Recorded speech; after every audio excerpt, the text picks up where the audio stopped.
আসসালামু আলাইকুম। আরও একটি নতুন ডিনথি টিউটোরিয়ালে আপনাদেরকে স্বাগতম। আজকের টিউটোরিয়ালে থাকছে ডাক আপলোড। এক্ষেত্রে দুইটি বিষয় আলোচনা করব। একটি হচ্ছে নাগরিক ডাক, আরেকটা হচ্ছে দাপ্তরিক ডাক। তো নাগরিক ডাক কি?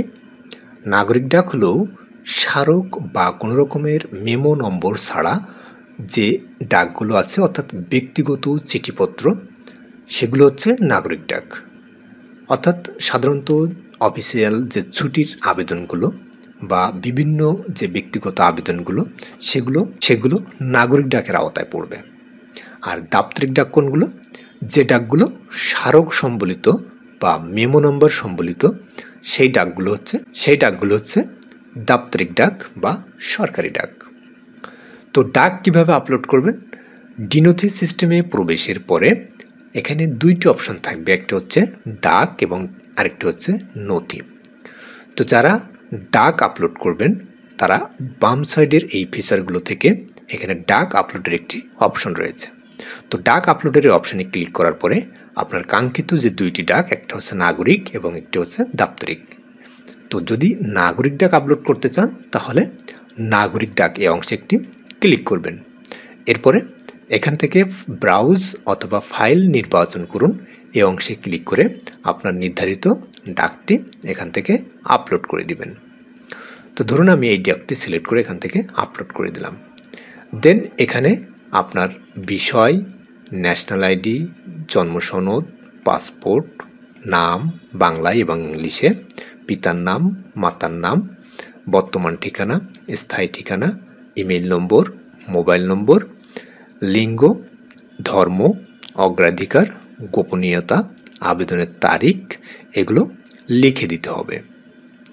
এক্ষেত্রে একটি বিষয় উল্লেখ্য, লাল তারকা চিহ্নিত যে অপশনগুলো আছে এগুলো অবশ্যই পূরণ করতে হবে এবং আপনি চাইলে যেগুলো লাল তারকা চিহ্নিত নয় সে অংশগুলো পূরণ নাও করতে পারেন, কিন্তু লাল তারকা চিহ্নিত যে অংশগুলো এই অংশগুলো অবশ্যই আপনাকে পূরণ করতে হবে। তা না হলে আপনি এই ডাকটি সঠিকভাবে সংরক্ষণ বা আপলোড করতে পারবেন না। তো সকল তথ্য দেওয়ার পরে একটু স্ক্রল করে নিচে এসে দেখুন এখানে খসড়া সংরক্ষণ একটি অপশন রয়েছে। তো খসড়া সংরক্ষণ অপশনে ক্লিক করে আপনার ডাকটি সংরক্ষণ করতে হবে। তো এক্ষেত্রে আপনি ডাকটি সংরক্ষণ করার পরে আপনার যে প্রাপক অর্থাৎ আপনার যে ঊর্ধ্বতন কর্তৃপক্ষ তার নিকট ডাকটি প্রেরণ করতে হবে। এক্ষেত্রে আপনাকে কি করতে হবে?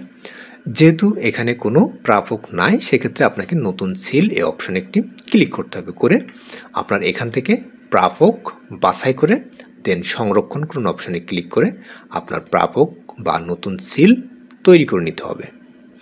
দেন এখানে প্রেরণ অপশনে ক্লিক করে আপনার ঊর্ধ্বতন কর্তৃপক্ষের কাছে বা কর্মকর্তার কাছে আপনি ডাকটি প্রেরণ করবেন।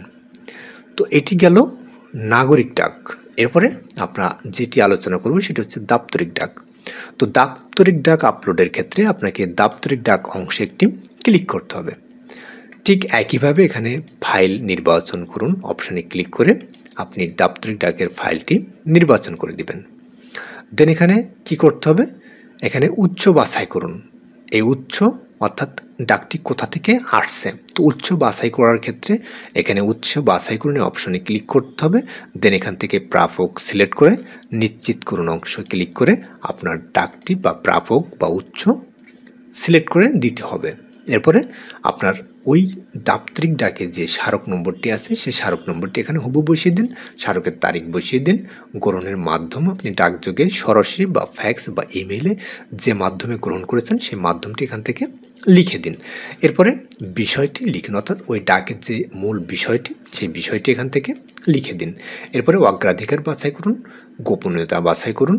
এরপর সিদ্ধান্ত যদি এইটি যেটি অটোমেটিক চলে আসছে যে সদয় সিদ্ধান্তের জন্য প্রেরণ করা হলো এর পরিবর্তে যদি আপনি অন্য কোনো সিদ্ধান্ত লিখতে চান সেটি আপনি ম্যানুয়ালি লিখে দিতে পারবেন।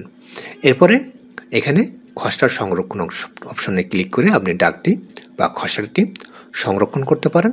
দেন আপনার ঊর্ধ্বতন কর্তৃপক্ষের কাছে যদি এটি প্রেরণ করতে চান এখানে নতুন সিল তৈরি করে বা প্রাপক বাছাই করে দেন প্রেরণ অংশে ক্লিক করে আপনি ডাকটি আপনার ঊর্ধ্বতন কর্তৃপক্ষ বা কর্মকর্তার কাছে প্রেরণ করতে পারবেন।